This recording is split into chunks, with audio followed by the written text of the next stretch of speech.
자, 구독자 여러분 안녕하세요. 오늘 특별한 게스트를 모셨습니다. 오늘 모신 분은요, 김보균 선생님이신데요.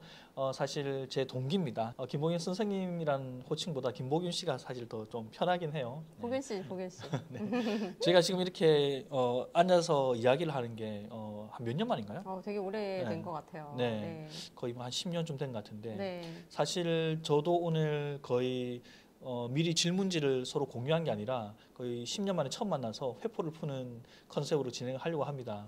자, 보균 씨, 10년 동안 어떻게 지내셨는지. 네, 여러분 안녕하세요. 김보균입니다. 그동안 10년 동안 연락이 없었던 건 아닌데 네. 오늘 이렇게 특별한 자리 마련해 주셔서 감사하고요. 저는 저의 커리어를 어떻게 소개를 드릴까 고민을 하다가 영어 커뮤니케이터라고 말씀을 드리면 저를 잘 소개해 드릴 수 있을 것 같아요. 영어와 커뮤니케이션이 이렇게 만나는 그런 지점에서 많은 일들을 하고 있습니다. 현재 사이버 한국외대 영어학부에서 겸임 교수로 일을 하고 있고요. 그리고 또 서비스 커뮤니케이션, 서비스 영어 커뮤니케이션 관련해서 연구하고 또 기업 쪽에서 강의를 하고 있습니다. 그리고 또 저희 중요한 커리어 중에 하나가 동시 통역사이고요. 영어 MC도 같이 하고 있습니다. 네. 반갑습니다. 네, 반갑습니다. 아니, 안 보던 10년 동안 무슨 일을 그렇게 많이 벌렸어요? 그러게요. 10년 동안 참 많은 일이 있었던 것 같아요. 네. 근데 제가 10년 동안의 커리어가 이렇게 가능했던 거를 생각해 보면 네. 서울외대 이 통번역 대학원에서 이 수련 과정이 정말 중요했던 것 같고 영어와 한국어 그리고 커뮤니케이션에 대한 이해가 좀 깊어지게 되면서 다양한 기회가 네네. 감사하게 찾아왔고 그 사이에 또 우리 교수님께서 잘 아시다시피 영어 방송 뉴스도 진행을 네, 했었죠. 그렇죠. 그 안 보던 사이에 참 잘 나가고 있었네요. 네, 뭐 잘 나간다는 정의가 뭔지 모르겠지만 네. 직업의 만족도 면에서는 굉장히 좋은 것 같아요. 네, 네. 근데 원래 이제 그 커리어 시작은 이제 호텔리어로 한 걸로 제가 네. 알고 있는데 네. 호텔리어 생활을 하시다가 통대 가겠다고 결심을 왜 하셨어요? 호텔리어는 저희 약간 숙명과도 같은 것이었는데요. 그래서 제가 지금 연구하는 것도 이제 서비스, 이제 환대 이런 것을 역시 놓지 못하고 있어요. 네네. 저희 아버지도 호텔리어셨고 저희 집안이 이제 약간 관광 쪽 집안인데 호텔리어를 당연히 저는 하는 것으로 생각을 하고 쭉 네. 커리어를 쌓아오다 원래 전공도 보니까 그쪽이시죠? 네, 네네. 네. 학사, 석사, 박사 다 호텔 관광 경영을 네. 했습니다. 네네. 네. 그랬는데 이제 총지배인이 되겠다는 꿈을 안고 일을 하다 보니까 총지배인의 현실이 제가 생각했던 것보다 좀 더 많이 스트레스를 받고 약간 객실 판매나 이렇게 수익 위주의 일이다 보니까 아무래도 저는 그렇게 숫자적으로 뛰어난 네네. 사람은 아닌 것 같아서 바뀌게 됐고요. 네. 이 호텔에서 일을 하다가 많은 통번역 기회가 있었어요. 네. 그래서 너무나 계속 많은 회의에 끌려다니다가 다른 어떤 직원이 너 차라리 통역사를 하는 게 어때? 이렇게 네. 제안을 하면서 시작된 게 바로 네. 여기까지 온 겁니다.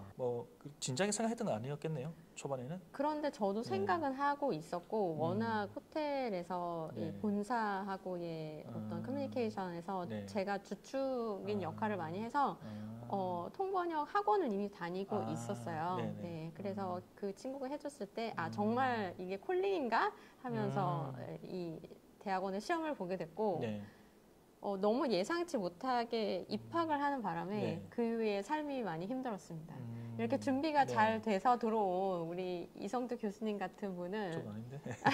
수석으로 들어오셨잖아요, 그렇죠? 네, 그런가요? 네, 나갈 때도 그러니까 문을 잘 열고 들어와서 나갈 때도 수석으로 네. 닫고 나가셨잖아요, 그렇죠? 네. 네. 예상치 못하게 이제 통대를 갑자기 이제 오게 됐잖아요. 네. 통대 와서 좀 힘든 건 어떤 게 있었습니까? 힘든 건 정말 힘들었어요. 제가 아까도 말씀드렸지만 여러 차례 수련 과정이다, 개조다 이렇게 말씀을 드렸던 이유는 네. 제가 생각했던 통역이라는 과정이 정말 약간 뼈를 깎는 그런 과정이더라고요. 그래서 그 과정 너무나 많이 힘들었고 사전에 좀 준비를 찬찬하게 잘 하고 오셨던 분들은 어떤 단어의 폭이나 그 알고 있는 지식의 깊이가 좀 다르시더라고요. 저 같은 경우는 예. 비즈니스 쪽에서만 일을 하다가 와서 산업에 대해서는 좀 이렇게 회사 이런 경영이나 이런 거에 대해서는 잘 알았지만 정치나 역사나 네네. 이런 부분에 대해서는 네. 거의 지식이 없었기 때문에 힘들었죠. 네. 말은 못했지만 또 힘든 게 좀 있었을 것 같은데요. 뭐 생각나는 건 없어요? 힘들었던 거는 네. 우리 우리 교수님 때문에 힘든 게 내가요? 있었는데 저는 그때 반장님이라고 주로 불렀잖아요. 예, 제가 반장이었죠. 수석으로 들어오셨단 말이죠. 그리고 그랬죠. 그 전에도 네. 참 굉장히 지금도 공부벌레지만 그 전에도 공부를 되게 많이 하고 오신 걸로 저는 알고 있는데 와서 이제 노트 테이킹을 배우는데 예. 노트 테이킹 자체가 안 되는 거예요. 들으면서 노트를 하는 게 너무 힘들더라고요. 네. 저는 그 과정이. 네. 근데 제가 이제 스터디 파트너를 해보면 노트는 거들 뿐, 노트는 거들 뿐 막 이러고 있어요. 정말 재수없게. 그래서 노트는 거들으라고? 노트가 거드는 게 문제가 아니라 지금 노트를 어떻게 써야 되는지 모르겠는 기호를 만드느라고 막 용을 쓰고 있는데 옆에서 이렇게 얄밉게 말씀을 하셨던 기억이 납니다. 네. 제가 그렇게 이야기했던 이유는 노트는 거들 뿐. 제가 뭐 노트를 완벽하게 한다는 게 아니고. 그렇죠. 네네네. 머릿속에 우리가 그 통역을 하기 위해서 메모리를 머릿속에 오거나이저를 해야 되는데 자꾸 노트 테이킹 열심히 하려고 하다가 주객이 전도된다. 맞아요. 그런 의미였습니다. 큰 뜻이 있었죠. 예. 네. 지금 그 해명 말씀드리겠습니다. 네. 다른 건 또 없을까요? 제가 지금도 기억나는 게 제가 워낙 친했기 때문에 네. 임신 소식을 굉장히 기쁘게 우리 교수님께 전했던 기억이 나는데 기억이 납니다. 네. 출산하면서 네. 이렇게 통역 대학원 다니는 게 쉽지 않았고 제가 아무래도 통역사를 좀 오래 쭉 하다 보니까 주위에서 이런 말씀들을 많이 하세요. 아우 그 집 딸 영어 정말 잘하겠다 막 이렇게 하시거든요. 그렇죠. 주변에서 참 그런 말 많이 듣죠. 네, 그럼 저는 약간 당황하면서 목사님 자식이 방언하나요? 이렇게 물어봅니다. 중간에 제가 보균 씨 소식을 이렇게 듣다가 어느 날 이제 박사 과정에 들어갔다는 이야기를 내가 들었어요. 네. 아니 갑자기 박사를 해야 되겠다 결정한 이유가 뭐예요? 그 박사에 대한 고민이 많았는데 제가 석사가 사실 2개예요. 네, 호텔 관광 경영을 미리 딴 상태로 통대를 들어온 왔네요. 상태라서 2가지 중에 나는 최종적으로 어떤 박사를 할 것인가에 대한 고민이 좀 많았어요. 그런데 호텔 관광 경영 박사를 굳이 선택한 이유는 이 환대 산업이라는 산업 자체가 엄청나게 거대합니다. 좀 학자들 사이에서도 환대 산업을 어떻게 정의 내릴 것인가에 대한 의견이 분분해요. 그래서 제대로 된 정의가 아직 없어요. 그러니까 어떤 범위로 치다 보면 아주 크기도 하거든요. 그래서 그런 광대한 산업이라는 큰 컨텐츠를 내가 가지고 통역이라는 기술을 얹을 수 있겠다라고 생각을 해서 이제 박사를 그렇게 따게 되었고요. 이 영상을 시청하시는 우리 혹시 학우님들이 계시다면 통번역대학원은 나와서 통역사만 되는 것 아니냐라고 생각하실 수도 있는데 저같이 좀 다양한 것들을 접목시켜서 좀 더 다양하고 더 큰 세계를 경험해 보실 수 있는 좋은 스태핑 스톤이 되지 않나 생각합니다. 그럼 환대 산업이라고 말씀하셔가지고 저는 그 단어를 사실 좀 처음 들어보는데 보통 우리가 뭐 호텔 산업, 관광 산업 하는데 환대 산업은 영어로 하면 뭐 호스피탈리티 비즈니스일 것 같아요. 맞습니다. 이게 조금 더 큰 개념이에요? 맞아요. 환대 산업이라는 것은 고객에게 서비스를 제공하는 산업 자체를 그 환대 산업이라고 하고요. 여러분들이 잘 아시는 환대 산업에 들어가 있는 산업 중에는 호텔 관광이 대표적이고 레저, 뭐 스포츠 같은 것까지도 크게 보자면 환대 산업에 들어가게 되죠. 그러니까 결국은 사람을 기쁘게 맞이하는 하스피탈리티 정신이 있는 것을 환대 산업이라고 할 수 있는데 거기서 사용되는 언어는 일반적으로 우리가 사용하는 언어하고는 많이 다르거든요. 그래서 그것에서 그런 산업에서 사용되는 커뮤니케이션을 공부를 하고 있고 통역사로 하긴 좀 그렇고 자 커뮤니케이터로서 본인의 강점은 뭐라고 생각하세요? 저의 강점은 상황에 따라서 다르게 사용하는 어떤 단어의 선택이나 목소리의 톤이나 이런 좀 자유로움이라고 생각을 해요. 제가 지금 여러분께 보여드리는 이런 목소리나 저의 모습은 또 제가 우리 학생들을 만날 때 촬영할 때의 모습과는 또 다르고요. 그리고 또 통역을 할 때 어떤 주제이냐에 따라서 그 진중함이나 또 가벼움의 정도가 조절이 된다라고 생각하고 또 서비스 강의를 할 때 그럴 때는 조금 더 많은 분들께 즐거움을 드려야 되기 때문에 아무래도 강의다 보니까 집중을 좀 끌어내기 위해서 좀 더 에너지를 많이 사용을 하죠. 그러니까 좀 다양한 모습을 가지고 있는 것이 저의 강점이 아닐까 생각을 합니다. 상황에 맞춰서 스스로를 자유자재로 변화시킬 수 있다. 그러니까 이게 너무나 쉬운 예지만 우리가 그 말에도 단계가 있잖아요. 이제 공손의 단계가 있잖아요. 그냥 명령부터 시작할 수도 있지만 공손을 더해서 끝까지 갈 수도 있잖아요. 그러니까 네. 그것을 조금 다양하게 나름 자유롭게 사용할 수 있는 게 강점이 아닐까 혼자 그렇게 생각해 봅니다. 그 일하시면서 헐리우드 배우 많이 만나셨죠? 네, 맞아요. 네. 그 이야기 좀 해주세요. 잘생겼던 배우는 누구고 또 그런 일을 할 때 어떤 뭐 에티켓 네. 어떤 게 필요한지. 네. 네, 제가 운 좋게도 네. 이제 헐리우드 배우를 만날 그런 네. 일들이 좀 있었죠. 네. 여러분들이 잘 아시는 분들만 말씀드리자면 네. 어벤져스 엔드게임. 엔드게임. 네, 엔드게임 팀이 오셨을 때 저 혼자 나간 건 아니고 네. 아주 기라성 같은 교수님들을 모시고 같이 나갔었고요. 그리고 또 탑건 매블, 네, 탑건 매블 팀이 오셨을 때 너무나 진심을 담아 통역했던 기억이 있습니다. 제가 행맨하고 루스터를 맡아가지고 너무나 사심 폭발하면서 통역을 했었는데요. 네. 사실은 사심 폭발하면 안 돼요. 네. 아마 저를 부르셨던 이유가 호텔리어 출신이라서 부르신 거 아닌가 그런 생각도 드는데요. 네. 이제 통역에는 여러 가지의 네. 통역이 있잖아요. 네.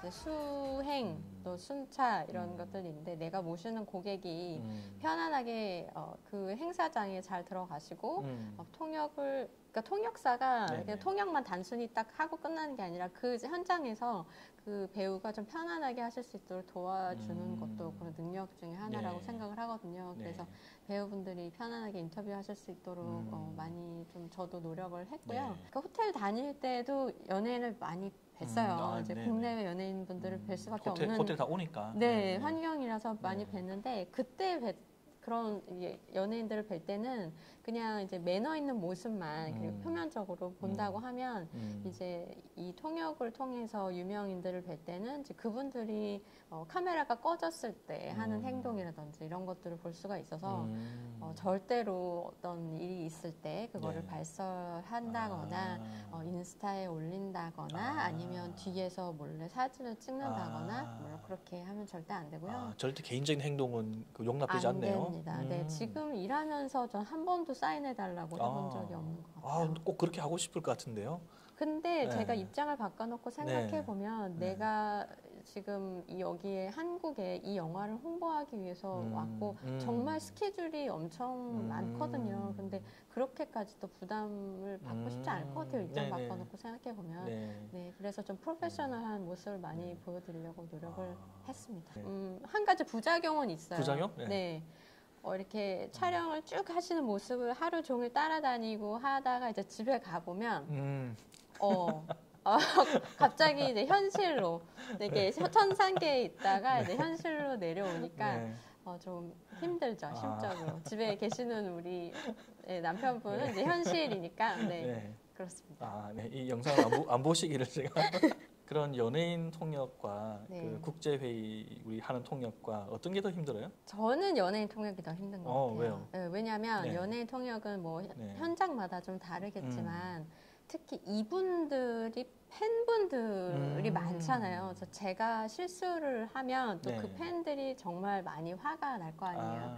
그리고 심지어 어떤 행사장을 가보면 그 통역사 또 질투하시는 분들이 계세요. 어떤 성함을 밝힐 수 없는 어떤 K-팝 스타분의 행사에 갔는데 제가 이제 나가니까 팬들이 굉장히 조금 이제 그분의 옆에 있다는 이유로 좀 굉장히 불쾌해하시는. 그리고 제가 이 어벤져스 엔드게임을 하고 탑건 매버릭이라는 게 굵직한 걸 두 개를 하다 보니까.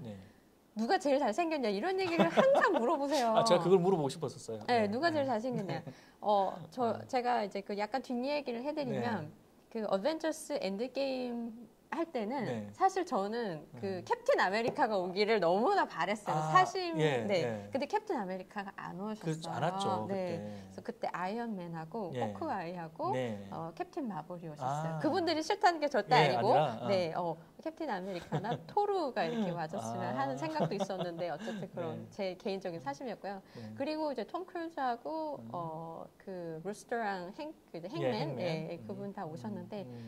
제가 생각할 때는 아이언맨보다는 그래도 톰 크루즈가 좀 더 잘생기시지 않았나. 아, 톰 크루즈는 사실 그냥 외모적으로 잘생겼다라기보다는 그분이 뿜어내는 아우라가 너무나 멋있었고 그 매너가 팬들한테 대하는 매너가 참 멋있다. 그래서 사람이 아. 저렇게 사람을 대할 네. 수 있구나. 그러니까 저는 환대 산업을 연구하는 음. 사람이니까 저렇게 사람한테 저렇게 은혜롭게 대할 수 있구나라는 매너. 그탐 크루즈가 무대 위와 무대 뒤에서 모든 모습이 다 일치하는 네, 사람이었나 보네요. 굉장히 일치하셨고 아주 동선도 너무나 철저하게 잘 파악하셨고 같이 일하는 스태프들한테 항상 고맙다고 그렇게 매너 있게 해줄 수 있고 통역사들한테도 감사하다고 하시고 이런 네. 모습이 참 인상적이었습니다. 네. 그렇다고 해서 아이언맨이 매너가 없다는 게 아니라 그분도 너무 멋있었는데 네. 톰 크루즈는 정말 약간 저 세상 그 중에서도 정말 천상계에 계시는 그런. 그러면 탐 크루즈와는 달리 배우들의 실제 모습과 무대 위의 모습이 좀 달랐던 경우도 있지 않았을까요? 실제 모습과 영화에서의 모습이 네, 굉장히 다른 분은 있었어요. 있죠. 네. 네. 이 범죄도시 통역을 한 적이 있는데요. 그 박지환 씨 장이수 네, 역할, 네. 그분의 이제 통역을 맡았는데 그때는 그분이 뭐 텐트 밖은 유럽이나 이러한 예능을 안 하셨을 때라서 네. 저는 영화에서만 봤던 그 무서운 네, 모습을 네. 생각하고 갔어요. 네. 갔는데 이분이 너무 말씀을 조곤조곤하게 하시고 아. 막 너무 착하신 거예요. 네. 재밌다 네. 그런 생각을 했습니다. 그분 요즘 또 잘 나가시잖아요. 네네네. 네. 화이팅입니다, 박지현 네. 배우님. 네. 또 뭐 연예인 통역할 때 재미있는 것도 있을 것 같고 또 뭐 어려운 거 힘든 거 이런 건 또 없었어요? 힘든 거 많아요. 힘든 거 많습니다. 이제 연예인분들을 모시고 팬미팅을 가잖아요. 네. 그런데 이제 팬미팅도 규모가 적절한 규모면 괜찮은데 엄청나게 큰 팬미팅에 갈 때가 있어요. 네. 그러면 이제 그 행사 끝나고 나서 어떤 답글이 이렇게 쓰냐면 통역 틀렸다, 뭐 했다, 뭐 이런 것들이 막 나와요. 근데 통역을 틀리고 싶어서 틀리는 게 아니라 정말 안 들려요. 왜요? 왜냐면 네. 함성이 지속적으로 있는 상태에서 그렇지. 그 소리를 듣기가 굉장히 어려운 게 이분들은 이제 마이크를 통해서 스피커가 앞쪽으로 나가면 그렇죠. 저희한테는 모니터가 잘 안 되기 때문에 소리가 굉장히 통역사들 좀 이해해 주셨으면. 네. 네. 네, 그 다음에 혹시 팬미팅 오시는 분들, 통역사분들 너무 좀 뭐라 하지 마세요. 네, 조금 너그럽게 봐주시면 감사하겠습니다. 네, 부탁드립니다. 네. 자, 오늘 이렇게 바쁘신 시간에 인터뷰 응해 주셔서 감사드리고요. 자, 앞으로 계획은 뭐가 있으세요? 앞으로의 계획은 저는 그냥 제가 하고 있었던 것을 꾸준하게 계속 할 예정이에요. 네. 저는 블로그를 운영을 하고 있는데 우리 교수님께서 가끔 와서 라이크 눌러주시잖아요. 매일매일 공부를 한다는 뜻에서 1일 1영어라는 섹션을 운영을 하고 있습니다. 그래서 유익하더라고요. 네. 그래서 계속 공부를 하면서 어떻게 하면 우리나라의 이 서비스 분야 커뮤니케이션을 더 조금 좀 향상할 수 있을까 기여하는 사람이 되고 싶습니다. 네.